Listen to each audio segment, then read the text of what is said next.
Hello there, welcome to One on One. My name is Bridget Otu. On One on One tonight, we're looking at a number of things.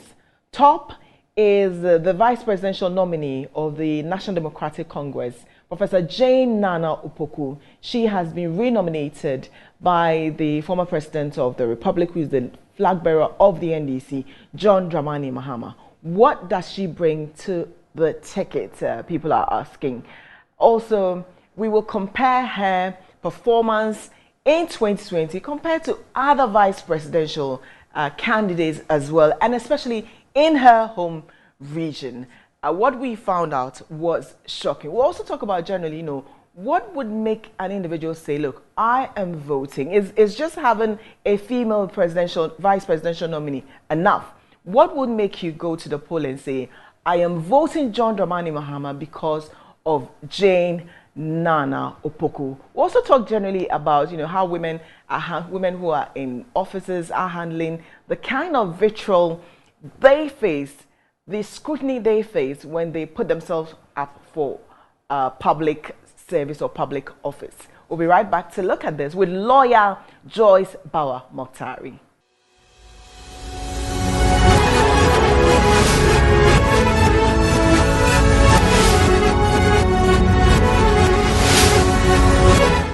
Welcome back. Joyce Bawah Mogtari is a lawyer and also a special aide to the former president of the Republic, John Dramani Mahama, who is the flag bearer of the NDC in the 2024 elections. Welcome.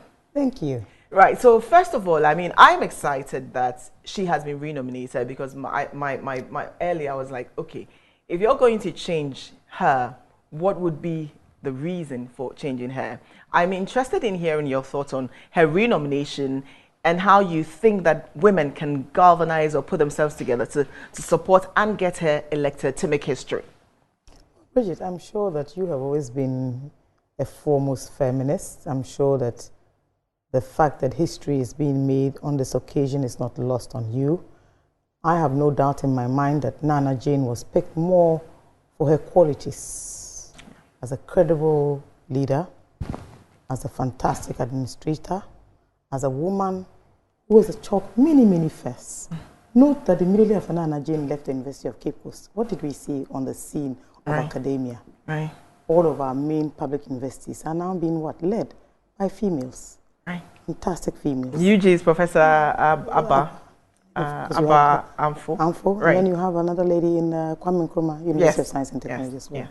And then the UHAS in the Volta region. I believe that she should be retiring in the next few months. Right. So that is something phenomenal. Then take a second look also at Naana Opoku-Agyemang, the small or little girl from Commander. She was senior prefect of Wesley Girls High School, way before I even imagined taking my common entrance. That's another thing that we forget about. Her life was always designed to lead in many directions. Okay. I'm sure at the time when that little girl entered Wesley Girls High School, when she became a senior prefect, she had no idea.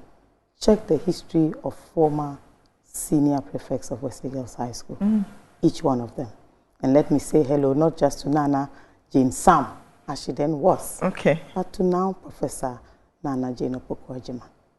History will always be kind to individuals like Nana.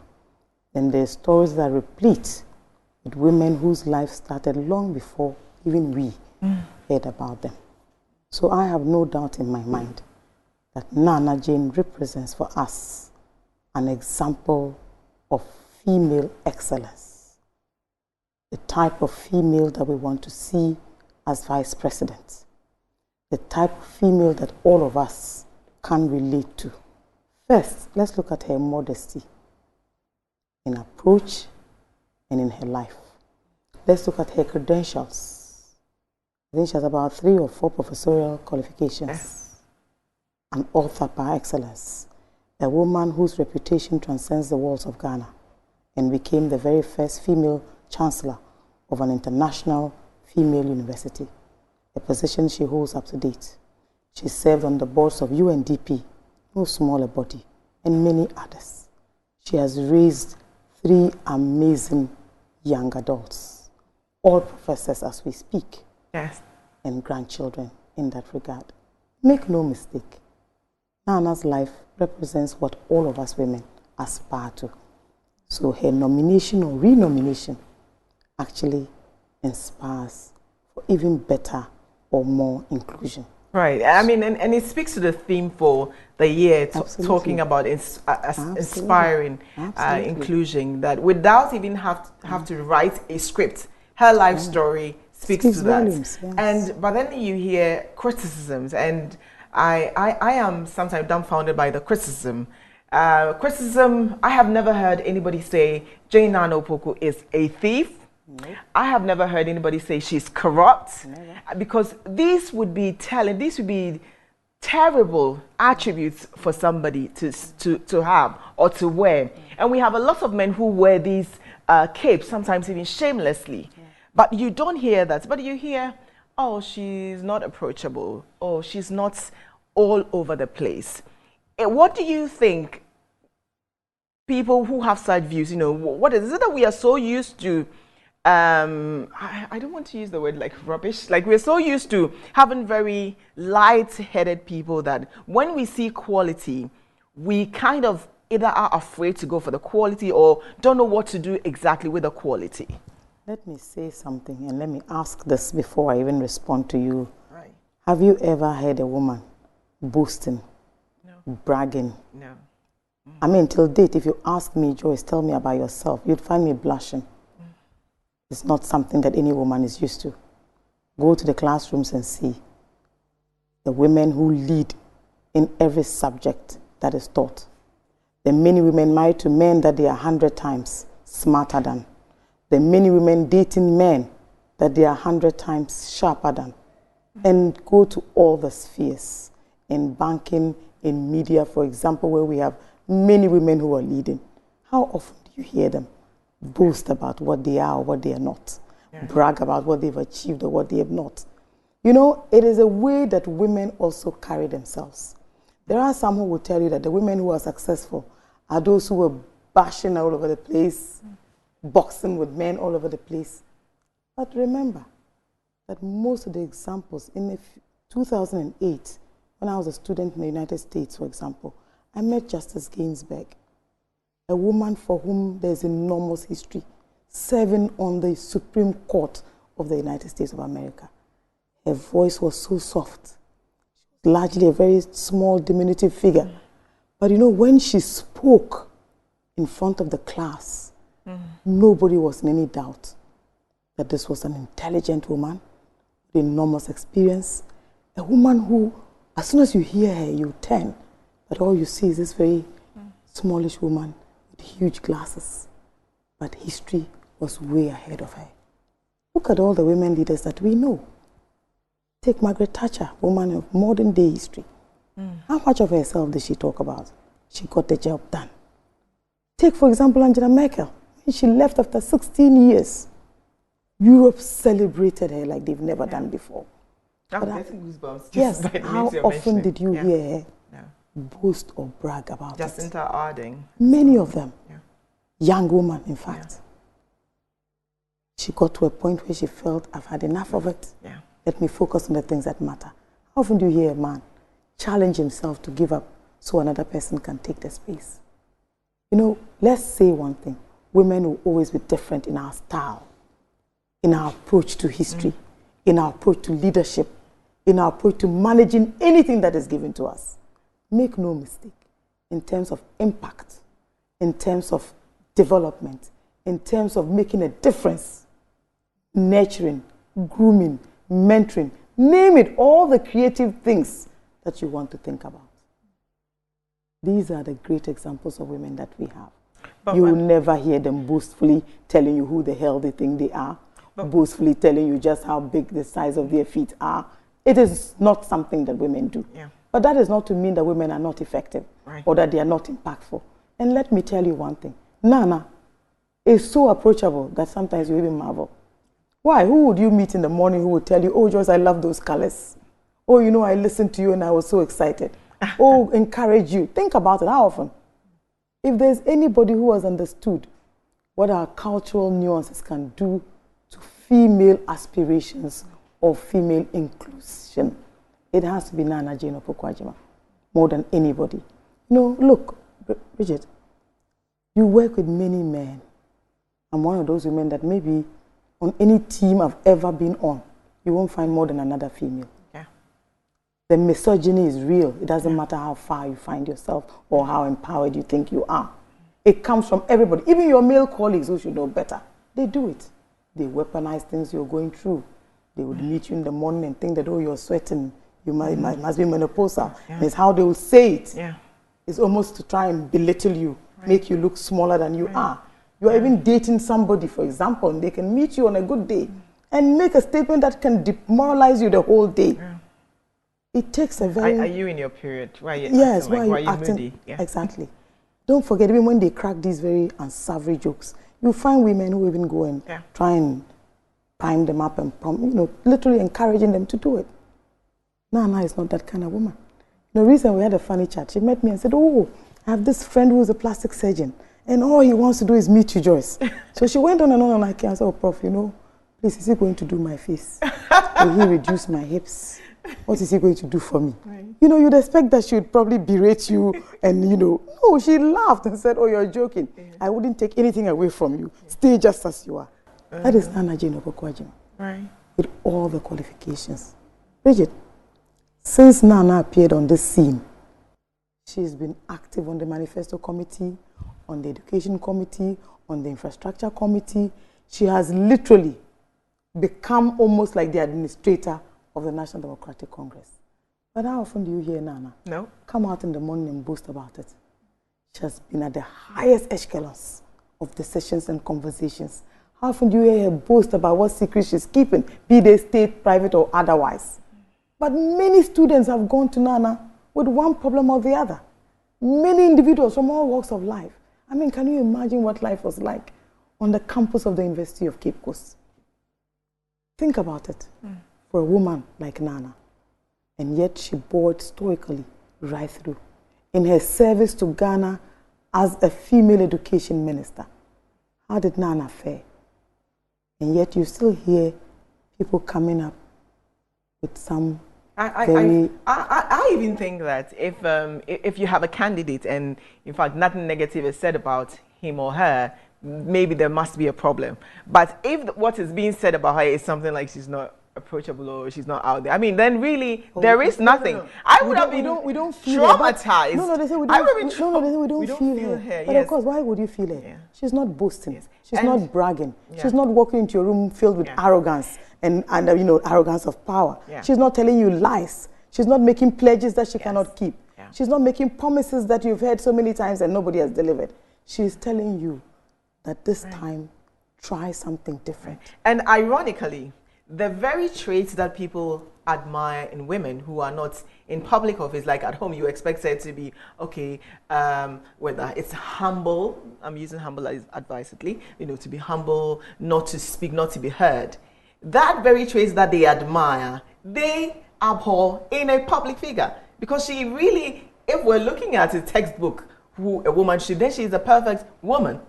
But she's not. And yet, they abhor that. She's still not. She should be boasting. But then you say, okay, are you trying to compete with men? But she's still not. Because you see, she has walked a journey that few men have walked. Yes. Worn bigger shoes than most men.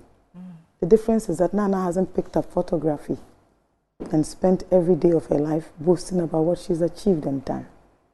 She hasn't spent time walking the corridors or platforms of media outlets, telling you what interventions she made as Vice Chancellor of the University of Cape Coast.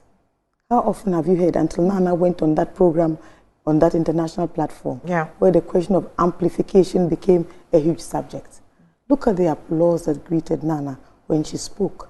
And remember that she literally spoke to the heart of many mothers. Yes.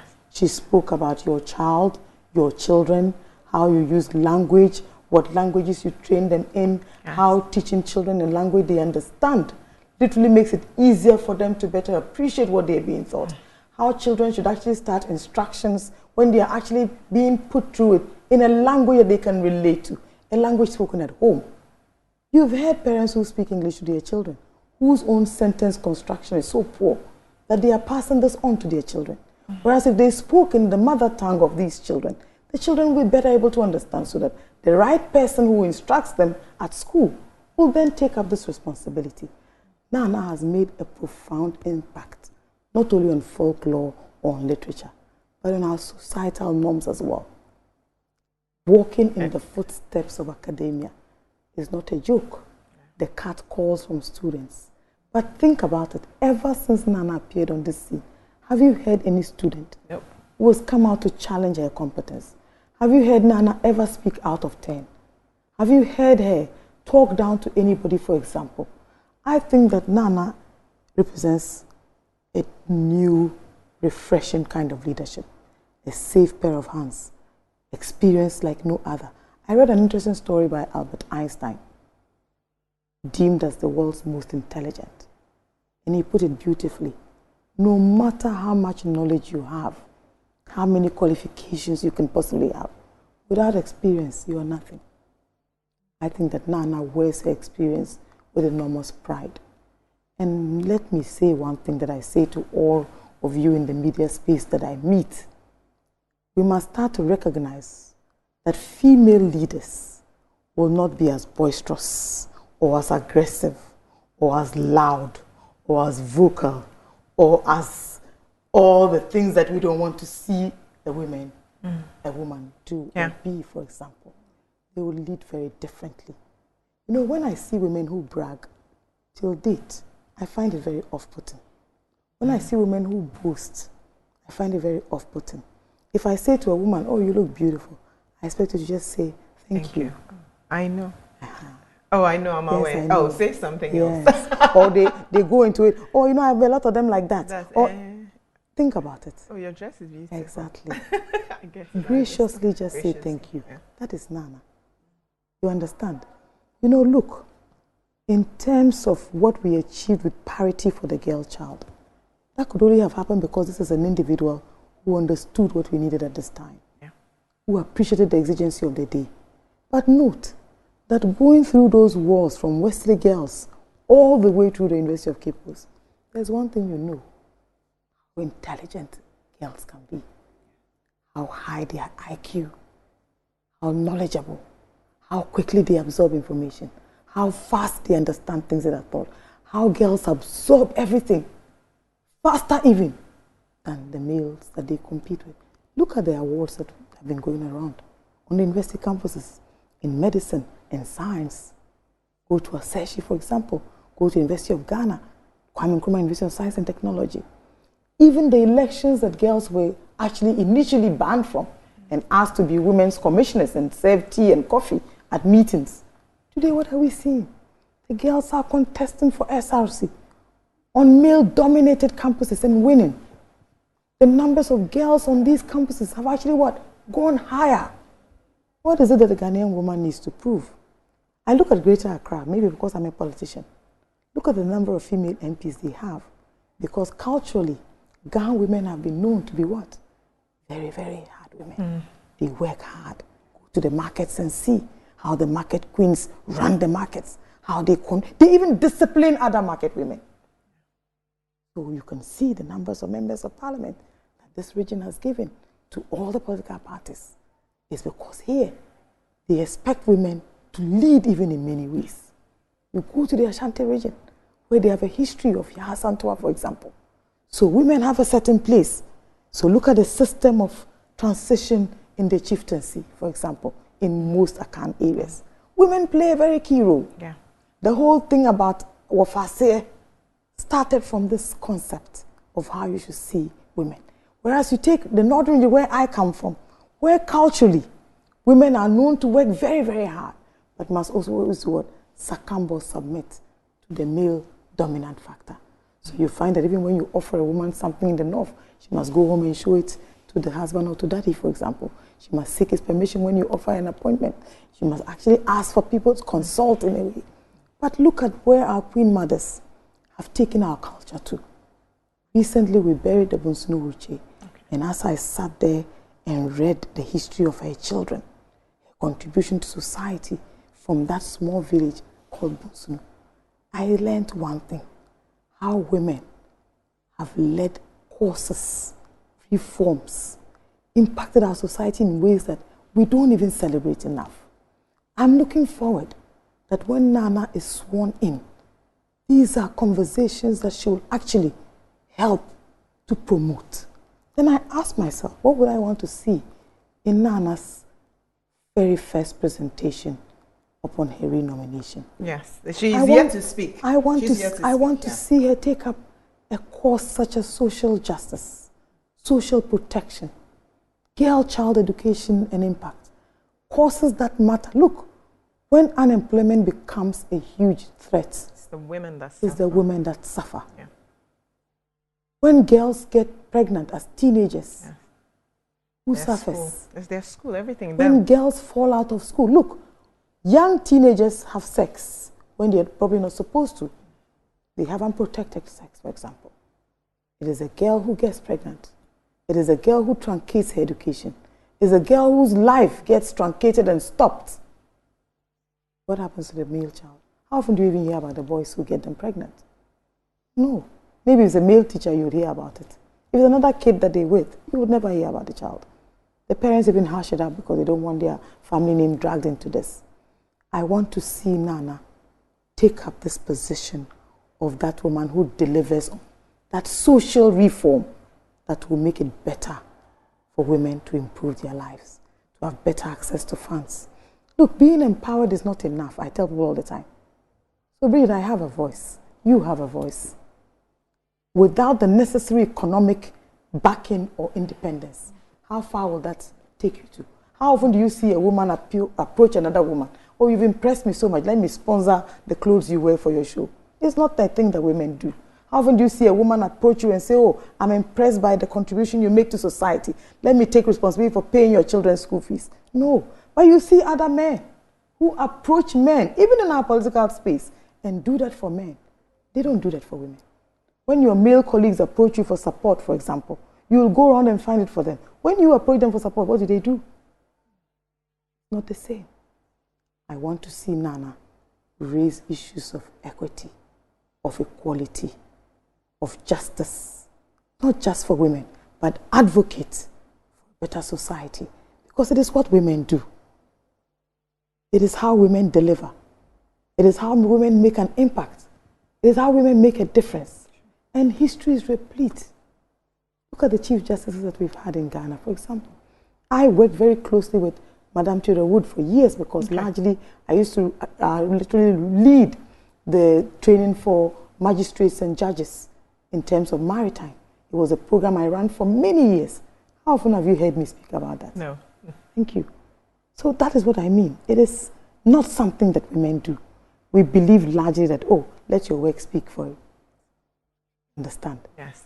So, I mean, the matter speaks for itself. I'm glad you mentioned the issue of her first outing. Absolutely. I want to see her presentation. Absolutely. And personally, I would want her to speak to, how we can empower women financially. Absolutely. One of the things that this government has done is to collapse a lot of the microfinance companies. In fact, the bank that was put up largely as a women's World Bank, I found that had even collapsed.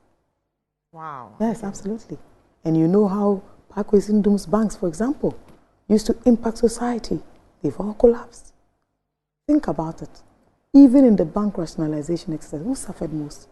In the course of the pandemic, they take small loans from these in the course of a conflict, who suffers most? Where we have these extremely atrocious interest rates of 23% and counting. How is that poor woman going to access anything like that? And how will she survive? How will she cope?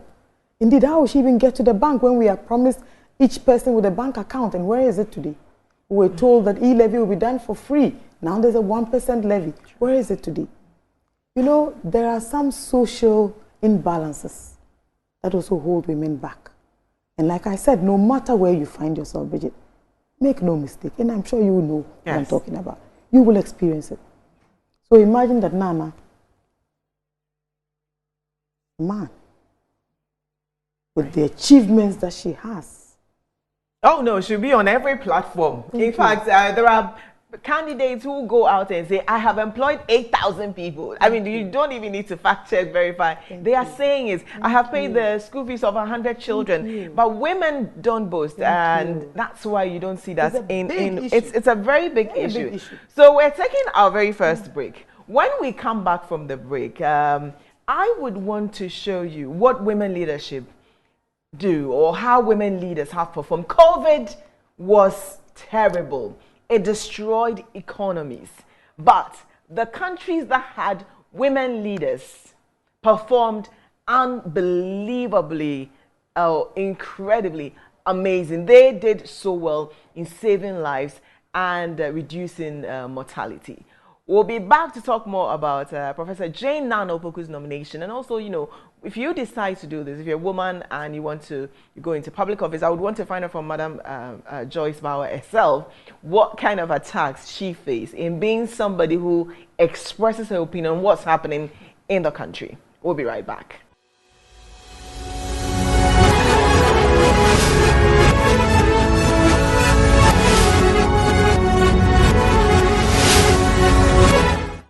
Right, so welcome back to 101 with me, Bridget Otu. Before the break, we were talking about Professor Jane Naana Opoku, her expertise, her experience, impacts, and the achievements, the mammoth, the gargantuan achievements that she's very quiet about it. Quiet because it is one, maybe her nature, and also largely the nature of many women. They are not like men who boast about every little thing, every minute thing, because sometimes even when a woman is doing more, she prefers her partner to shine, her husband to shine, her boss to shine, her boss to take credit and be in the background to just support.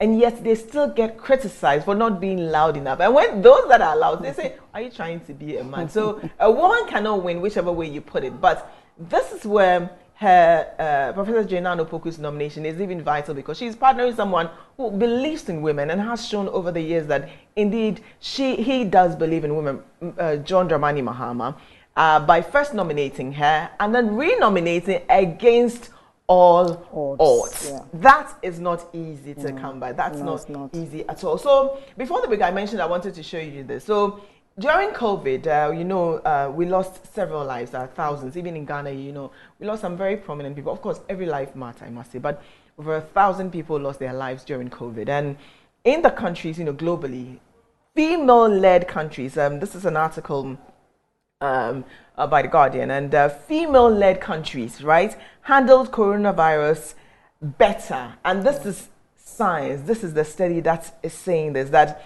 now the countries that were led by women had systematically and significantly better COVID-19 outcomes, research show. Now, locking down earlier, they locked down earlier, they suffered as many as just half of the deaths on average as those that were led by men, right? And of course, Angela Merkel, that's Germany's Angela Merkel, New Zealand, Jacinda Ardern, who has decided to just say, look, like you said, look, I'm tired, okay, I'm done. And even women know when to stop. They be ambitious, but maybe not over-ambitious. I'm not saying there's anything wrong with being over-ambitious, but the fact that they have the awareness to say, it's enough, somebody else must do it. You don't get that a lot with male leadership. So when people ask that, okay, what is she bringing to the tickets? I mean, largely you've answered that, but I'm looking at it in respect of this, that how does she complement John Dramani Mahama in his decision-making, decision that affects the country, the decision that affects everyone, including women and children? Well, Bridget, look, let me ask you a question. What did late Ali Mahama bring to the table? What did Dr. Mahmoud Bawumia bring to the table? Lots of economic jargon. In John Mahama's day himself. Take all their resumes and compare to what Naana is offering us. You can't compare. Is it because Naana is not purportedly working at the Bank of Ghana as a deputy governor and telling us all the tales that we don't know about? Or just plain spinning yarns because she wants to be running mates? That's one. Secondly, is it because Naana is not making huge sums of money and dishing it out wherever? But go and check the support that she extends to females across the country, be it when she was in private spaces as an academic or even now But ask yourself one thing, Bridget. There's something that I always ask. In the days of Naana, working in the University of Cape Coast, you know how many women she inspired to be better than herself? The Cape Coast Medical School, she fought single-handedly to have it established before she even left. They had a whole STEM unit that was put in place. She led it, largely because she had children who mingled with girls in STEM, and so she understood the need, not just for people to know how to read, but that the world needed female or women scientists, and that science was also important. Don't forget, look, I say it all the time. Most of us in my family were largely very arts-oriented, except for two of my sisters who are in medicine. But you know something? Everybody got at least a B or an A in mathematics. Because think about where can you go to without a certain numeracy, a certain numerical capacity? Yeah. You understand? But this is where we have a problem. In those days, until Naana became an education minister, how often did you hear people touting her achievements? Yeah. Or what she was and what she wasn't? And Naana herself has been very self-effacing, very demure and humble in all the glory and the paths of glory that she continues to walk. If there's any female today who deserves to be sworn in as Madam Vice President, I think that Naana is even overqualified. Yeah. Like I said, look at all the resumes that we've had over the years. How many of them can equal comparatively to what Naana is or has achieved? Look. Do you think that that's, in quotes, overachievements also sometimes work against women? I don't know anything that is about overachievers. I think that achievers naturally. They are born achievers, like I said. I always take inspiration from Nana Jane Sam, Sipe, as I like to call her. That should tell you something about her level of strength, her stoicism, that she was born and imbued with leadership qualities long before today. And her sense of leadership is not the overbearing, overarching type of leadership. Right. But ask yourself, what does Naana bring to John Mahama? Look, in 2020, being female and understanding the exigency of the day, that in 2016, you put it very harshly. On that, I even disagreed with you, and I told you so. Yeah. John Mahama had literally, I don't know whether it was like using artificial intelligence, but remember that large interest groups were paid to tarnish his hard-won reputation. Yes. Yeah. We left office knowing that a lot of harm had been done to his reputation, to the point where our then vice president's wife even could look Ghanaians in the eye and say very unsavory things to a man who was on the level of her father and more. And nobody chastised her for saying so. Sure. So she even got encouraged to continue to do so. And by that, the current second lady insulting the former president. Absolutely. Yeah. No wife in Ghana's history, be it in the capacity of a first lady or second lady, had ever made it their business to talk about another spouse.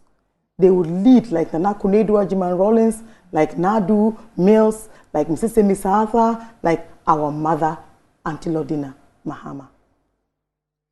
Supporting their husband, but doing so in the way that Ghanaians are used to. Even Auntie Rebecca, current First Lady, I don't remember her even mentioning Mr. Mahama's name. Yeah. And every time we've met her in public, she has been very gracious towards Mr. Mahama.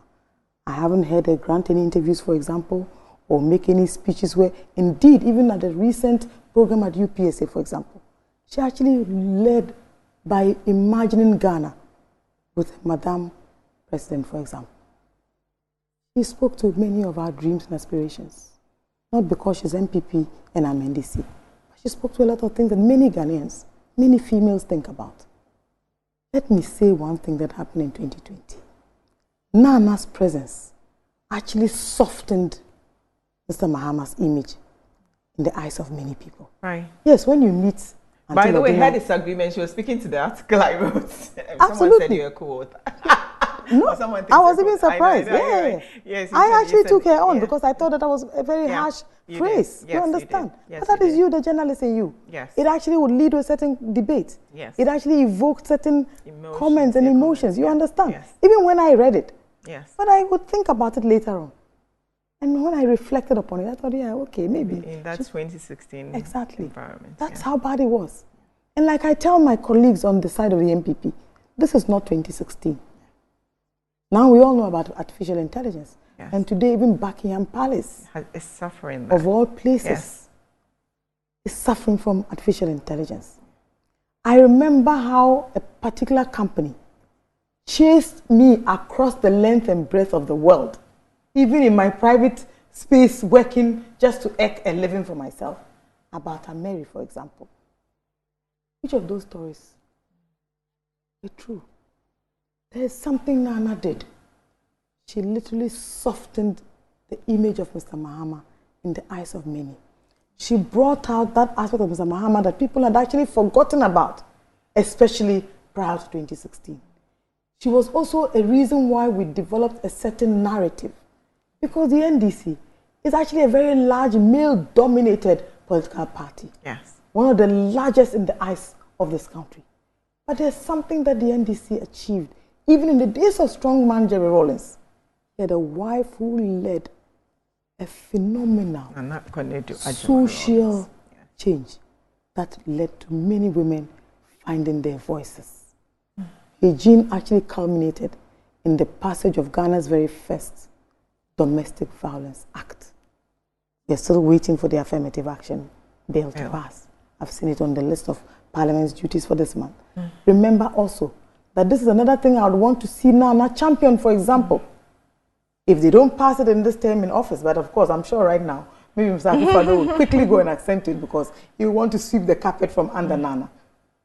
He would know very well that Naana would love to lead or champion that cause. There's a social protection bill in the pipelines currently. I'd want to see her champion that cause. You know, look, maternal mortality is still with us.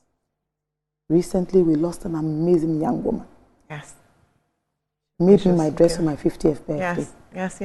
Amazing. Oh, I saw it on social. I was so sad. Amazing. She went to give very creative. Just at some point, Naana student. So think about it.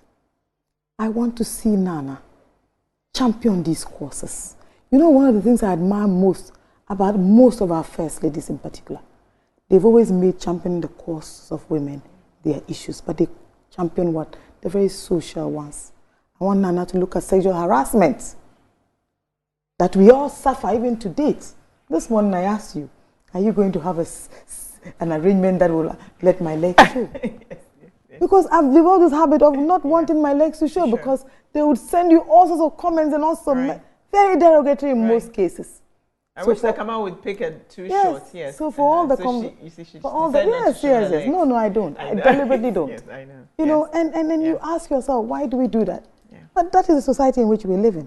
Men do it, even women do it. Yeah. You know, I saw a video of you and I could see your lovely thighs showing. I remember one time granting an interview to a lady who herself had gone through some very serious challenges, for example. And I said to her how many times I'd gone through fertility treatments after I had my son. It was women, older women, who were actually not too happy with me sharing this information. But I said to my, if I was a pastor, think about it. My story would become a testimony. Yes. A testament of resilience, of an example of why we shouldn't kill ourselves too much. That God in his own wisdom, God in his own wisdom. To church. We are in the spirit, I'm in the spirit. God in his own wisdom makes things beautiful. Yes. And he has done it for many women. I'm sure Naana in her day juggled. And I remember a day she told me a story about what she used to do with her kids when she had to leave home immediately. When she had an important meeting and had these young children to worry about. I remember Betty Moldidrusu telling me, it's not how many hours you spend with your children, it's the quality of the time you spend with your children. So check out. You find a lot of our stay-at-home mothers. Some get very good results, others not so good. Sometimes you can even smother your children with too much love and attention. And mostly by the time they are teenagers, they don't like it. Even become independent become a problem. My son doesn't even want me coming to his school. He's a head boy. One day I'm walking in the compound and a classmate of his, another young girl, walks up to me. Oh, but you know, Camille is so independent. He doesn't like you coming here. Oh, wow. Right. His classmate telling me how independent he is. So no need for me to come here. Yeah. All mothers want to be at the award ceremonies, don't they? We literally live for those days. Yeah. But imagine that your teenager now doesn't even want you coming there because it's too much attention and what people are saying. Think about it. I think Naana Jane represents all our aspirations. You know, you find that most of the criticism, like you said, comes also from women. Yeah. The question is, what are they criticizing? You understand? What are they expecting to see? What is the example that all of us aspire to? Naana hasn't only raised a daughter, she's also raised sons, and they're still amazing boys and men. You understand? And many other people who've passed through her hands. What is the future that Ghana wants to see? In fact, the Bible itself has its own natural order. To have women, support men, to have women balance it out for men. But we've had women even in the Bible leading battles, for example, and many other things. So why not a female? Why ever not a female? Right. So especially one so accomplished and decorated. But the reason is simple, Bridget. The horn is not so loud. Right. The boastfulness. We're so used to that. Yeah, we're so used to people climbing platforms, jumping and saying it themselves. I am this. Yes, I am this. I have 100, 200 million they in my account. Can't wait. And the boastfulness is like mind-boggling. And the adulation gets to men more than it gets to women.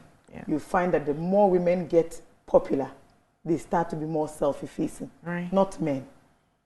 You understand? Right. Say something in the same words that a man says it, but you see how both will be received very differently because the woman didn't shout enough.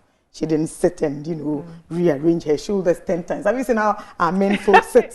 When they sit, it's almost like, you know, and they... Women are very demure.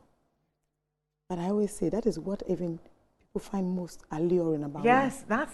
But they're using same against you. Thank you. So you can't win with that. Yes, you can't win. Once you are born female, you can't win. Yeah. So I want to look at, you know, another thing that people talk about, numbers. Oh, she comes from the central region and she didn't do well in the central region. Really? What data are you speaking to? What data are you speaking to? Yes, she comes from the central region. And in the 2016, she wasn't the running mate. In 2016, NDC had only, 4 parliamentary seats? In the central region. 4 in the central region. In 2020, note that at the time we also had a candidate from the central region. We had with a candidate from the central region, later Pakwesi Emisa Arthur, right? In 2016, he was from the central region. NDC had 4 parliamentary seats. In 2020, with Professor Naana Opoku, they had 13. 13. How can you sit anywhere with this irrefutable data and say that she didn't make any impact? NDC had 4 in 2016. She wasn't the vice presidential nominee. She wasn't the candidate then. They had 4. With her, they had 13. And also, let's talk about the numbers. Presidential. Oh, she comes from the central region. Presidential. Is it data? No lie. I don't speak with emotion. And no. It's so easy to get caught up in all that. But let's speak to the number. What is the number saying? And I deliberately told them to pull the numbers back. Let's go all the way back. And the data shows that she has had the highest jump in the presidential vote than any other vice president. So let me just go to 2008, And 2008 we had a presidential candidate from the region. Yes, that was from the region. Mills of blessed memory. Exactly. And remember that President Mills had actually been contesting for the 3rd time. He was known, well known in the region. Absolutely. I mean, across the country. Yes. Right? And he had been a lecturer also for a very long time. Yes. An academic, almost cut in the same steps as Naana Jane in particular. And so that should be where you measure it. Right. But look at the level of, and don't forget, Professor Mills had even come in at some point to the IRS as a commissioner. Yes. And most of the reforms that we speak of today in tax were led by him. But he had also taught at the law faculty for many, many years. Sure. And then he became Jerry John Rawlings's vice running mate, and of course, vice president of Ghana, and served also for 2 terms before he stood in his own right as flag bearer. Yes. So take it from there. Right. So so this is what the data is saying. At the time, NDC had about 50.6% in the central region. I'm speaking to just the central region, right? Now, 2012, NDC went 52.1%. Now, my math is no good, so I'm just going to use calculator. So 50.6, and then that's 2008. 2012, they dropped to, just a second, please allow me to work my math, okay? 50.6, they jumped to 52.1. There was an increase in their votes of 1.5%. So 2008, 50.6, 52.1. So the jump was 1.5%, just 1.5%. Now let's go to 2016. I will put all this on TV so that it's easier for you. In 2016, it wasn't Naana Opoku who was the vice presidential nominee. She wasn't. NDC had 43.4%. They dropped 43.4%. 43.4%. She wasn't. It was John Mahama and Pakwesi Inisa Arthur of blessed memory. Right? They dropped to 43.4%.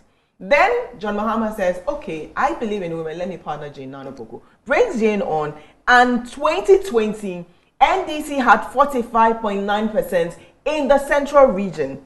45.9. When you do the calculation, NDC's votes in the central region went up by 2.5%. That is the biggest jump from 2008 to 2020. 2.5%. How can you sit anywhere and tell me that she made no impact in the central region? Like, how can you? This is the data. I'm not the one saying it. No. This is so NDC had its biggest jump in the votes when Naana Opoku Prof partnered Mr. John Dramani Mahama. Again, she didn't go out there on any platform to say that. When I was vice presidential candidate, NDC's votes in the central region went up by 2% as against. But that's the point I'm making. Exactly the point you're making. Maybe she ought to be making this argument. Yes. You understand? Maybe this is an argument that must be formulated beautifully, crafted in a very nice language. Above all, she also did not stand on any platform to tell big, huge lies. About the 170 questions that she herself had no idea even made sense, let alone pass them on to somebody, expecting them to know better or respond to these questions. Bridget, the central region is one of Ghana's foremost swing regions. And I always say that there are people, look, it's a citadel. I'm from that region, myself. It's the citadel of education. Yes.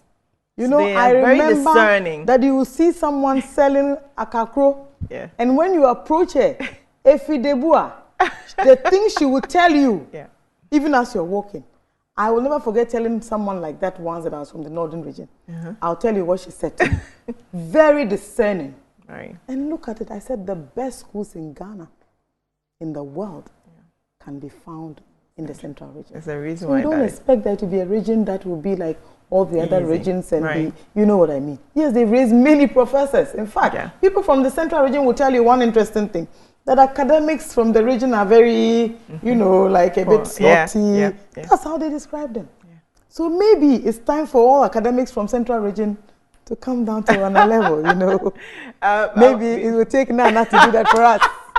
Before we go, reduce it for us, you know. You are vocal, and I love how you're using your social media in expressing your views. I mean, honest. Honest. You know, I say honest. Honesty is missing in our politics, and Naana Opoku is someone that people trust, and that's important. People are losing trust in politicians, and she's not your, you know, everyday Joe. She's not. So people trust her, and it's important. And as a woman, she carries herself with that dignity, with enormous grace, and enormous grace. You know, she's really gracious. So, and I see you talk about what's happening, and how do you deal with, you know, people who just come again, emotional attacks, you know, personal attacks on online? When you are raised by a very domineering mother, if you're not careful, you either become as domineering or more so, or you probably become so timid. What I have done, Bridget, is to try and achieve a very good balance. I'm naturally very soft-spoken. I'm naturally very polite, very perfunctory. I am probably as accomplished or probably achieved as much as any other person that you meet. Right. But you know one thing, I have learned so much more in the space of 10 years that I've been in politics. Funny enough, one day I saw a screaming headline. I think I was sitting with Mr. Mahama, and I said, oh, funny how I'm even finding this headline so funny that I'm even laughing at it. I said, you know, that's how I know that I've changed, that I've become very, very hard. In the past, oh my goodness, Mr. Mahama has suffered. I'll be so sad, I'll be so emotional, and I'll go on and on. Oh, and I'll start calling like everybody. Funny enough, between 2016 and now, I think there's anybody who has matured, who has grown in all humility, who has come to accept that how people receive my male counterparts, they will never receive me or accept me as such. I call myself an ambassador for the voiceless woman. Right. And I take it very, very seriously. I will do my politics. I'll get beaten for it, bashed for it. But I found out something very interesting, that now when you even want to rise above a certain level, take Joyce Bawah on, and then people will pay attention. Right. So it means that you must be doing something right. Yes. And then you ask me an interesting question. Do I have somebody who does it? No. Yes. No. You tweet yourself. My class 1 teacher will tell you today that I've always had a knack for writing. Yeah. From when I was a little girl, my imagination, my dad used to tell me, oh, Jay, if you use your imagination to do all the things that you shouldn't be doing, I'm sure you'll be a first-class student. I have a fantastic imagination. I don't post a third of the things I write. I have diaries that size, and every time you see me, I have one colorful diary all day. Right, yes, I have used them as a way, of noting everything that happens in my life. If you pass by my office and you drop this pen on my table, I'll write it with a notation with your name and the date. And so I don't forget anything. Not an act of kindness, not nastiness, not disrespect. I remember everything with details that people will be surprised about. In that regard, I'm my father's daughter. But you know one thing, I enjoy every lesson that comes my way. Like every woman, I will suffer it, even from women.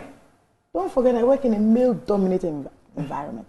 You will have it from all sorts of women. But let me be honest, you will also have those who are always in your corner.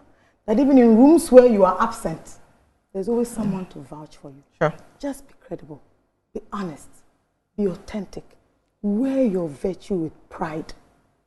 And remember that you are actually an ambassador for many other people. Yes. Who probably will never get to experience you. And let me be honest, Nana Jane, from the first time that I encountered Nana, I think I've always called her Nana Jane Sipe.